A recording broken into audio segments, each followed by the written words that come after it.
BNP বলেছে যে তারা ফ্যামিলি কার্ড দেবে, কৃষক কার্ড দেবে, স্বাস্থ্য কার্ড দেবে। এখন যারা ফ্যামিলি কার্ড, কৃষক কার্ড, স্বাস্থ্য কার্ডের লোভে বিএনপিতে মানে ধানের শীষে ভোট দেবেন, তাদেরকে আমি একটু দেখাচ্ছি যে আসলেও ফ্যামিলি কার্ড বাংলাদেশে দেওয়া সম্ভব কিনা। আজ কোনো কথা হবে না, সরাসরি ক্যালকুলেটার মারা হবে। আসেন আমার সাথে আসেন। ধরেন ফ্যামিলি কার্ডে যদি 2,500 টাকা করে মাসে দেওয়া হয়, আর কৃষক কার্ডে যদি 1,000 করে দেওয়া হয়, আর স্বাস্থ্য কার্ডে যদি 1,500 করে দেওয়া হয়, তাহলে প্রত্যেক মাসে টাকা হয় 5,000 টাকা। এই যে দেখতে পারছেন হিসাব।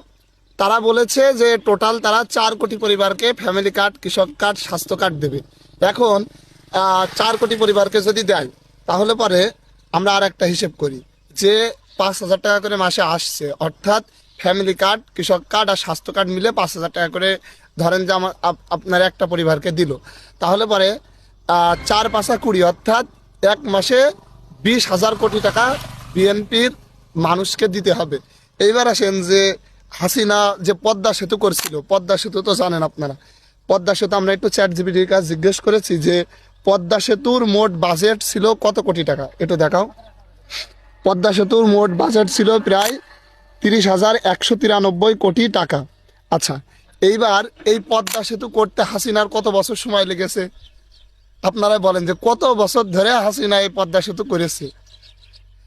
আর বিএনপি যদি এক মাসে ফ্যামিলি কার্ড, স্বাস্থ্য কার্ড মিলায়ে টাকা দেয় মানুষকে, তাহলে পরে টোটাল 5,000 কোটি টাকা দেওয়া হবে, যা 20,000 কোটি টাকায় পরিণত হবে। সুতরাং এটা একদম ভুয়া কথা, মিথ্যে কথা। 20,000 কোটি টাকা দিয়া এক মাসে কোনোদিনও সম্ভব না, জীবনে কেউ পারেনি আর কখনো পারবেও না।